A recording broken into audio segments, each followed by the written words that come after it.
Bonjour, je suis Amina et aujourd'hui je vais vous présenter une nouvelle vidéo. La leçon d'aujourd'hui est intitulée Schéma narratif ou Al-Khutta As-Sardiyya. Pour définir le schéma narratif, on peut utiliser cette définition-là. Le schéma narratif, c'est l'ensemble des étapes qui expliquent les événements d'un récit. بمعنى مجموعة من المراحل التي تشرح أحداث قصة ما. تتكون الخطة السردية من 5 مراحل. Le schéma narratif est constitué de 5 étapes. La première étape, c'est la situation initiale أو النقطة الأولى، نقطة البدء، الوضعية الأولى التي ستنطلق منها الأحداث. La deuxième étape, c'est l'élément perturbateur. بمعنى الحدث الذي غير من السيرورة العادية. Troisièmement, les péripéties بمعنى الأحداث التي نتجت عن العامل الذي غير من مجرى الأحداث. Quatrièmement, l'élément de résolution, c'est-à-dire la solution بمعنى الحل. Cinquièmement, la situation finale بمعنى الوضعية الأخيرة حيث هناك تتمة للأحداث ونهاية لها. La situation initiale a beaucoup de caractéristiques. Le premier caractère, c'est le calme, la situation stable. تتميز بالهدوء وبالاستقرار. Deuxième caractéristique, c'est le cadre spatio-temporel, أي الإطار الزمكاني. C'est-à-dire, on a l'espace spatio et aussi le temps temporel. تحديد المكان والزمان. Puis on a les personnages, la présentation des personnages. تقديم الشخصيات. La situation initiale est présente aussi les informations essentielles pour comprendre le récit. أي أن الوضعية الأولى تعطينا المعلومات الكافية لفهم أحداث القصة. Et aussi finalement la description. Il faut noter que dans la situation initiale, on décrit le lieu, on décrit l'espace et aussi on décrit les personnages. C'est pour cela qu'on utilise le temps, l'imparfait. نستعمل زمن l'imparfait. La deuxième étape, c'est l'élément perturbateur. بمعنى الحدث الذي غير من السير العادي للقصة. L'élément perturbateur est caractérisé aussi par plusieurs caractéristiques. Les caractéristiques de l'élément perturbateur sont, premièrement, elle rend la situation instable, c'est-à-dire on n'a pas encore le calme qu'on a eu dans la situation initiale.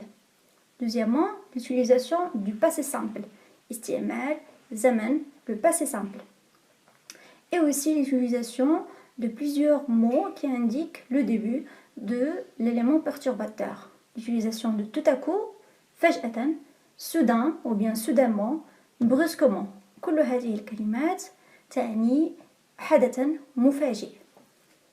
Pour les péripéties, أي الأحداث الناتجة عن الخلل الذي تعرضت له القصة في l'élément perturbateur, les péripéties, c'est les aventures des personnages, المغامرات التي يجريها الشخصيات. Tout simplement, les péripéties, c'est les événements suite à la perturbation. بكل بساطة, les péripéties هي الأحداث التي أتت فوراً بعد انتهاء الحدث الذي غير مجرى القصة. Il nous reste encore 2 étapes. La 4e étape, c'est l'élément de résolution, la solution de problème, c'est-à-dire الحل.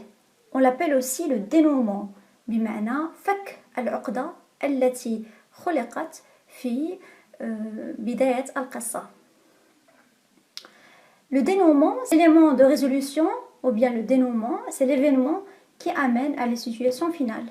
بمعنى الحدث الذي يقودنا إلى الوضعية الأخيرة وبالتالي نهاية القصة. آخر مرحلة, la dernière étape, c'est la situation finale. La situation finale, الوضعية الأخيرة. الوضعية الأخيرة on l'appelle aussi la chute ou bien le retour au calme بمعنى العودة إلى الهدوء والعودة إلى الاستقرار الذي كانت تعيشه الشخصيات في بداية القصة. Voici un exemple. On va essayer de relever les étapes du schéma narratif. في هذا المثال سنحاول أن نجد مراحل الخطة السردية. On célébrait une fête de mariage à la campagne. Soudain, parut un homme à cheval. L'inconnu salua les invités et conduisit son cheval à l'écurie. Le marié l'invita à dîner. نحتفل بعرس في القرية. فجأة ظهر شخص على حصان. هذا الغريب حيا الحضور وقاد جواده إلى الإسطبل. العريس دعاه للعشاء. Après cette traduction, on va essayer de relever les étapes. Donc on va chercher la situation initiale.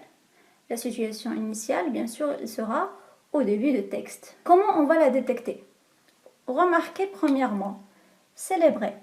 Le verbe célébrer, il est conjugué à l'imparfait. Il y a aussi la campagne. Cela nous montre le lieu. Donc on a deux indices. إذا لدينا مؤشرين. المؤشر الأول هو زمن الأفعال والمؤشر الثاني هو المكان. هذين المؤشرين يدلان على أنها الوضعية الأولى. La situation initiale. Ensuite, juste après la situation initiale, on a ici un mot. Soudain, بمعنى فجأة. Parut un homme à cheval. On remarque ici qu'on a le verbe paraître qui est conjugué au passé simple. Paru, un homme à cheval. Donc on a jusqu'à soudain, soudain, فجأة, c'est-à-dire ce mot-là, il indique que c'est un événement qui perturbe le calme qu'on a dans la situation initiale.